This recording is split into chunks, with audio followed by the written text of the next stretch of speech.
बिस्मिल्लाहिर्रहमानिर्रहीम। अस्सलाम वालेकुम स्टूडेंट्स, हमारे पास fundamental of trigonometry chapter number 1 है ट्रिग्नोमेट्री का, और इस सिलसिले में इस बारे में आज क्वेश्चन नंबर 3 है। क्वेश्चन नंबर 3 में हम लोगों ने रेडियन को डिग्री में बदलना है, यानी कि उसने हमें रेडियन दिया होगा, हमने उसको रेडियन में डिग्री में बदलना है। हम जानते हैं कि 1 रेडियन बराबर होता है 180/π डिग्री। तो स्टूडेंट्स इन तीनों पार्ट्स में ये फार्मूला अप्लाई होगा। हम क्वेश्चन शुरू करते हैं। सॉल्व, पहला स्टेप π/2 रेडियन, ये देखिए π/2 रेडियन। पहले हिस्से में आप पहले स्टेप में इसको एज इट इज लिख लें, π/2 रेडियन। अब आप यहाँ पर क्या लिखेंगे? आप यहाँ पर लिखेंगे वी नो दैट, हम ये बात जानते हैं। क्या हम ये बात जानते हैं कि जब उसने रेडियन दिया हो तो 1 रेडियन बराबर होता है 180/π डिग्री। तो आपने यहाँ पर ये लिखना है। तो अब स्टूडेंट्स अब यहाँ पर 180/π, जब हम ये लिखेंगे 180/π, जब हम लोग ये लिखेंगे तो आपके पास ऊपर वाली इक्वेशन बन जाएगी π/2 रेडियन, ये बराबर है π/2 मल्टीप्लाइज बाय 180/π, और π से कैंसिल हो गया। अब ये देखें इसकी जगह पे π/2, रेडियन की जगह पर 180/π, π से काट गया, 180/2 का मतलब है 90। तो आपके पास इसका जवाब आया π/2 radian is equal to 90 degree. अब इसके बाद स्टूडेंट्स पार्ट नंबर 2 पे चलते हैं। दूसरे पार्ट को भी बिल्कुल ऐसे ही आपने शुरू करना है। 0.726 रेडियन को पहले स्टेप में एज इट इज लिख दें, 726 रेडियन। आप यहाँ पर फार्मूला लगाएं, वी नो दैट, हम ये जानते हैं क्या कि 1 रेडियन बराबर होता है 180/π। अब स्टूडेंट्स इसको आपने यहाँ पर राइट साइड पे पुट कर देना है। सो इक्वेशन, ये जो ऊपर इक्वेशन है इसकी लेफ्ट साइड वैसे की वैसे ही रहेगी, 726 रेडियन, और राइट साइड पर 0.726 रेडियन की जगह पर आप लगा देंगे 180/π।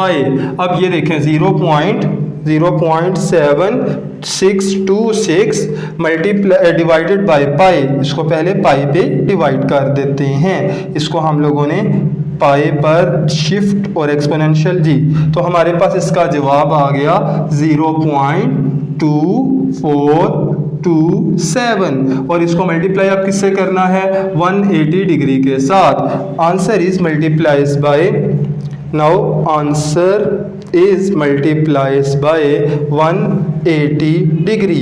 तो स्टूडेंट्स हमारे पास इसका जवाब आ जाएगा।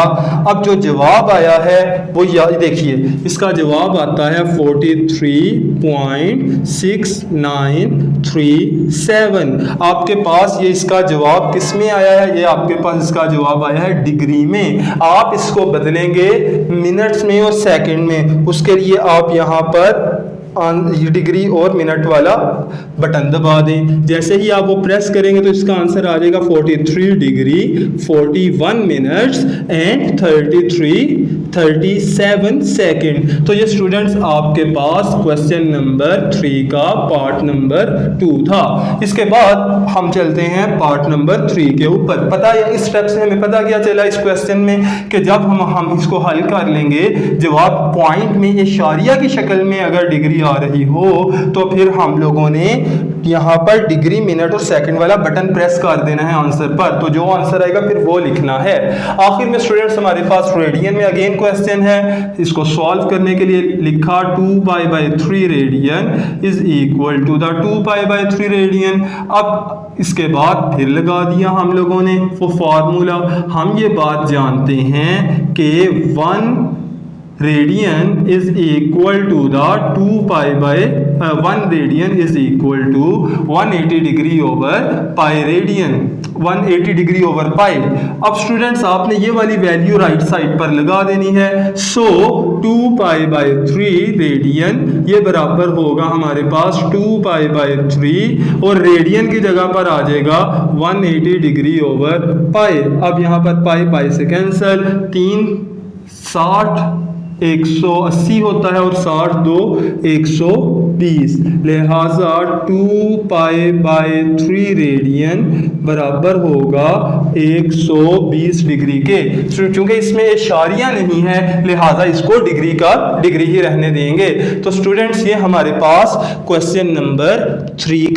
क्वेश्चन नंबर 4 की स्टेटमेंट ये है, एक बड़ा मशहूर फार्मूला 10th क्लास में आपने पढ़ा हुआ है, वो है L = R थीटा। ये आगे अप्लाई भी होगा और यहां से R और थीटा की वैल्यू भी निकाल सकते हैं। R के साथ थीटा मल्टीप्लाई हो रहा है, वहां पर जाकर डिवाइड हो जाएगा। थीटा के साथ R मल्टीप्लाई हो रहा है तो R वहां पर जाकर डिवाइड हो जाएगा। बहरहाल प्रिंसिपल फार्मूला यही है। इससे आगे वाले दो फार्मूलाए बने हैं। वो कहता है क्वेश्चन नंबर 4 में प्रूव दैट, ये साबित करें। क्या साबित करना है? आपने साबित करना है L = R थीटा। तो स्टूडेंट बहुत आसान सा काम है, इसका प्रूफ शुरू करते हैं। इसको हल करने के लिए आपने क्या करना है, आपने सबसे पहले एक सर्कल ड्रॉ कर लेना है। सर्कल में आपने क्या लेना है, आपने एक आर्क लेंथ लेनी है, आपने एक कोस लेनी है और वो कोस की लंबाई दो रदासों के दो रेडियाई के दरमियान में होगी। अब ये हमारे पास फर्ज किया इसकी आर्क लेंथ है, ये पॉइंट A है सर्कल का, ये B है। A से B का जो फासला है इस आर्क लेंथ को L का नाम दिया। इनके दरमियान में जो सेंट्रल एंगल है वो थीटा है हमारे पास, जबकि ये तो हमारे पास ओरिजिन से लेकर O से A का फासला, सेंटर से सर्कल के किसी भी पॉइंट तक का फासला रेडियस होता है, तो OA भी R होगा और OB भी R होगा। अब मैं यहाँ पे लगाने क्या लगा हूं, वही काम जो हम लोगों ने 8th 9th क्लास में पढ़ा हुआ है, रिजल्ट। एक में रिजल्ट हम यहाँ पर जान लिखेंगे एज वी नो दैट, हम ये बात जानते हैं। क्या जानते हैं स्टूडेंट्स? अब जो मैं आपको बात बताने लगूंगी थोड़ी तवज्जो से सुनिएगा। अब वो रिजल्ट ये है, अगर आप सिर्फ ये आर्क लेंथ ले लेना, एक आर्क लेंथ ले ले और उस आर्क लेंथ के साथ जो एंगल सबटेंड हो रहा है, आर्क लेंथ और उसका एंगल है, यानी कि ये L है और ये थीटा है, और एक तरफ मैं पूरा सर्कल ले लेता हूं और सर्कल का जो एंगल बन रहा है इसको लूंगा, तो इनकी अब मैं लंबाइयों और इनके जावियों की बात करूंगा। स्टूडेंट्स इसकी आर्क लेंथ तो L है, जबकि पूरे के पूरे सर्कल की आर्क लेंथ वो तो हमारे पास सर्कमफेरेंस होगी और सर्कमफेरेंस को 2πr कहा जाता है। अगर आर्क लेंथ का एंगल थीटा है तो पूरे के पूरे सर्कल का एंगल 2π रेडियन होता है, 2π रेडियन। अब स्टूडेंट्स ये देखिए मैं रिजल्ट क्या लगाने लगा हूं, मैं इसकी लेंथ और इस सर्कल की लेंथ की रेशियो लूंगा। मैं यहां पर लिखूंगा we know that the ratio of arc length L। ये देखें L की रेशियो इसको, यानी रेशियो अब मैं लेने लगा हूं, रेशियो का मतलब बटे के नीचे निस्बत में लिखना, ऊपर वाले हिस्से में L लिखूंगा और नीचे वाले हिस्से में पूरे का पूरा सर्कमफेरेंस लूंगा। Ratio of arc length L to the circumference of circle, to the circumference of circle, ratio of arc length to the circumference of circle. Circumference of circle का मतलब है 2πr। ये इज इक्वल टू, ये बराबर होती है किसके, this is equal to angle theta, is equal to the angle theta,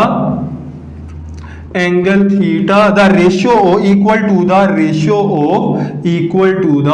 ratio of, इसको ऊपर लिखा है तो यहां पे लिख दिया, it is equal to the ratio of angle theta to the, ये निस्बत किसके साथ होगी, इसकी निस्बत पूरे जाविये के सर्कल के मुकम्मल जाविये के साथ, वो कितना है 2π रेडियन, वो है 2π रेडियन। ये अभी जो मैंने बातें लिखी हैं इसको मैथमेटिकल फॉर्म में लिखता हूं ताकि आपको समझने में आसानी हो जाए। मैंने यहां पर लिखा कि मेरे पास दो अदद निस्बतें हैं और वो आपस में इक्वल हैं। पहली निस्बत किसकी है, आर्क लेंथ L की सर्कमफेरेंस के साथ, L ऊपर सर्कमफेरेंस बटे के नीचे 2πr, और ये इक्वल है एंगल थीटा ऊपर और 2π बटे के नीचे, थीटा ऊपर 2π बटे के नीचे। अब ये देखें 2πr डिवाइड हो रहा है ना, तो वहां पर जाकर क्या हो जाएगा, मल्टीप्लाई हो जाएगा। L बराबर आ जाएगा थीटा ओवर 2π मल्टीप्लाई 2πr। अब 2π से कैंसिल हो गया तो बचेगा क्या, बचेगा L इज इक्वल टू, यहां पर R बच गया और यहां पर थीटा बच गया। तो ये आपके पास इसका प्रूफ आ गया कि L is equal to R theta.